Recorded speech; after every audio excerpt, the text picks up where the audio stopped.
on, thank you. Mr Chairman. The Honourable Ruth Dyson.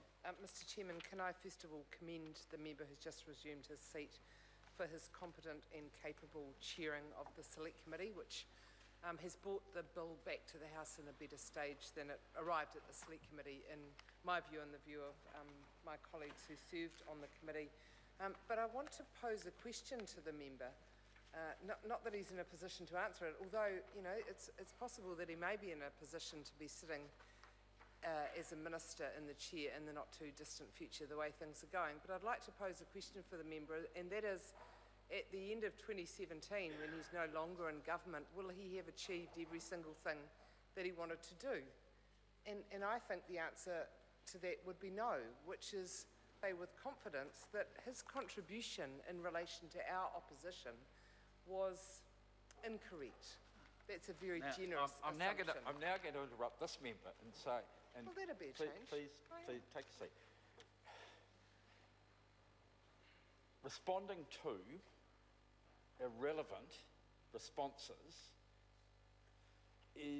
cannot possibly be focusing on part one. I just invite the member to focus on part one of the bill directly. I certainly will, and actually I'm going to ask you to consider whether responding to his challenge on our position on part one is irrelevant, because in my view that is not a correct interpretation of my contribution to the debate, because it is about part one and about Labour's opposition to it. This is not the most contentious part of this bill. It is not the issue on which the House will seriously divide, and I think it's a great tragedy that we will have that in the second part of the debate. Part one is pretty small, but it covers some important issues. It covers the purpose of the bill, and I guess, if you ask most people in the House and outside, the purpose of the bill really is the fundamental part of it, because it's what it's about. Eugenie Sage has got a supplementary order paper which covers a number of proposed changes to the purpose. Just one on clause 3 on the purpose, which is to, after regular reports, insert the state of. So the purpose would become, if the amendment is agreed to, and I certainly hope it would, the purpose of this Act is to require regular reports on the state of New Zealand's environment, rather than as it currently is, reports on New Zealand's environment. And in the same way, in the interpretation on clause 4, part 1, there are 3 amendments, again proposed by Green member Eugenie Sage, and we'll be offering our support to that. Clause 4 and part 1, the interpretation was subject to quite a large number of submissions, and we've already noted the changes that were made by the Select Committee in regard to the interpretation, right through to defining who the ministers are. That's obviously going to lead us into that more substantive debate when we get to part 2. And the insertion, Scott Simpson, the chair of the committee, said that this was by majority. I thought it was a unanimous insertion of the members nodding. So is that indicating that it was the 4A Treaty of Waitangi insertion? I thought it was unanimous. It may have been by majority, but it calls into question the contribution that Minister Nick Smith made in this regard, and backed up by the earlier contribution of Eugenie Sage. The Treaty of Waitangi section in 4A Part 1 is quite a new way of legislative recognition of the Crown's responsibility in regard to the treaty. I'm not sure where the members decided that that was appropriate, but it was clearly discussed at the Select Committee. It wasn't a close vote, if it was indeed a majority vote, and it certainly got support. I think that that's going to give us new challenges in terms of our understanding of the Crown's responsibility. That's not a bad thing, and I'm really wanting to express my appreciation to the committee for giving us that opportunity. Mr Chairman, in relation to the submissions and the interpretation, a lot of submitters noted the absence of definitions for key terms that were used in the bill and asked for clearer definitions. The part that we're no longer able to discuss was one example of that, but I won't, Mr. Chairman, Ruth Dyson. but I won't obviously be referring to that. I apologise. Sorry? The Honourable Ruth Dyson. Thanks, Honourable Mr. Chairman. There were 4 submitters that were specifically concerned about the definition of domains, and these are important organisations who had a substantive amount of consideration and input into this legislation. The Environmental Defence Society, Local Government New Zealand, McGuinness Institute and Seafood New Zealand. So they were specifically concerned about the definition of domains in the interpretation provisions. These again will be subject to more debate in part 2, where we look at the domains and the synthesis reports. But it is important for us to consider whether we've got the interpretation sections correct and whether we've met the concerns of the submitters, because as I say, I think they were substantial contributions. Other submitters looked at the impact categories, the ecological integrity, the public health, the economic benefits, the culture and recreation, and again said that there should be more specific definitions around those. I think that the one that was singled out by most submitters, though, was the term Order. I am going to interrupt the member on the same basis as I should have interrupted other members earlier.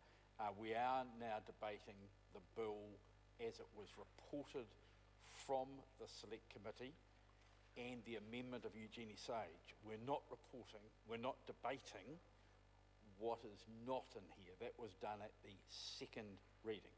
If there was an amendment up to include something, it becomes relevant. If it's not, it's not. The Honourable Ruth Dyson. Could you just alert me to the relevance of that in relation to what I was saying? Because I actually can't make the connection. I think the member was clearly listing a group of submissions about things which should have been included in part 1 of the bill. Geez, tonight. Which is not relevant. It's a bill I don't think it's our lucky diet.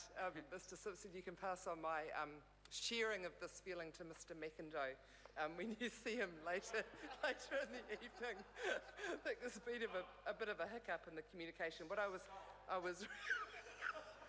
it's only 9:15. I don't think anyone's voting for an early knockoff. So what I was referring to was specifically the. Well, if you're suggesting you might be leaving early, that might be a different matter.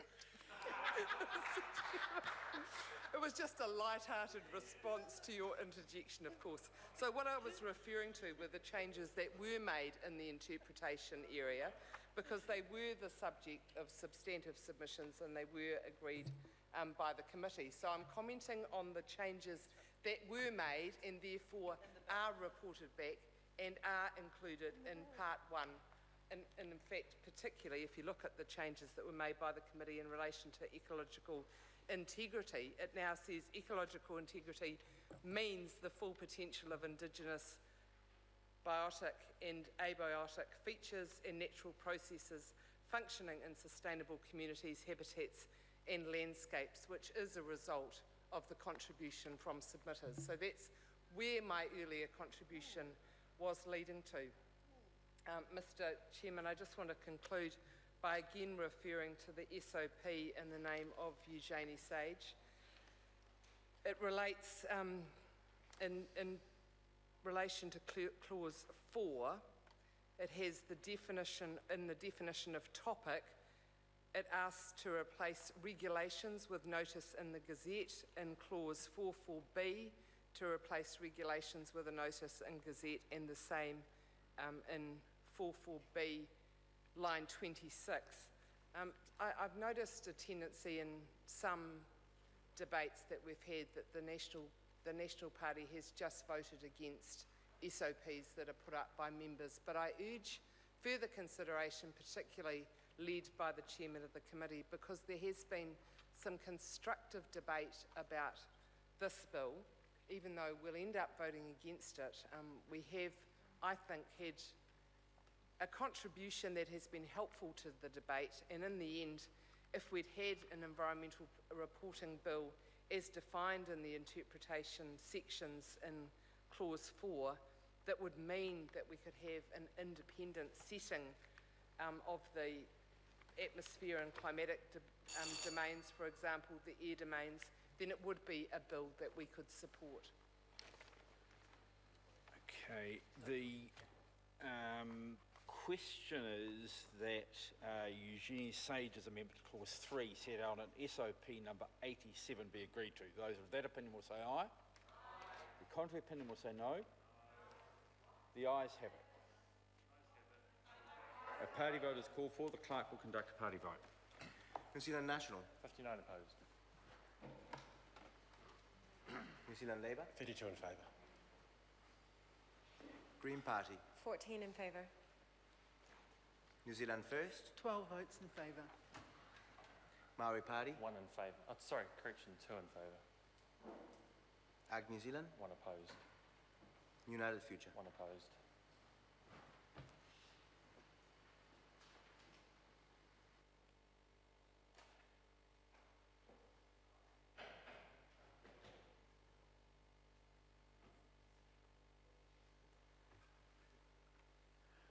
The ayes are 60, the noes are 61. The amendment is not agreed to.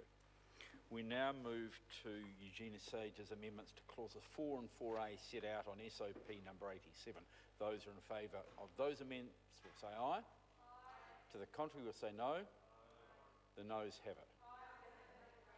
Party vote has been called for. The clerk will conduct a party vote. New Zealand National. 59 opposed. New Zealand Labour. 32 in favour.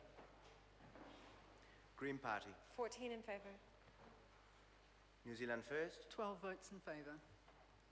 Maori Party. 2 in favour. Ag New Zealand. 1 opposed. United Future. 1 opposed.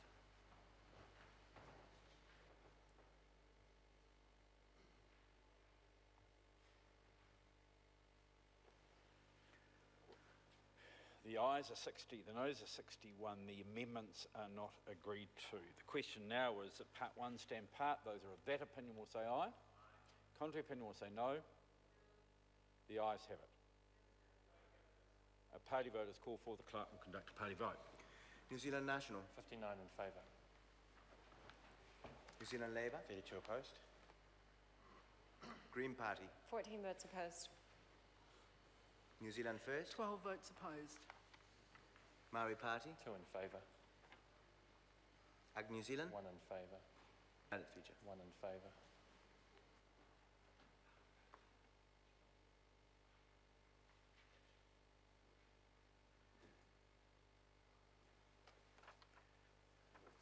The ayes are 63, the noes are 58. Part 1 will stand part.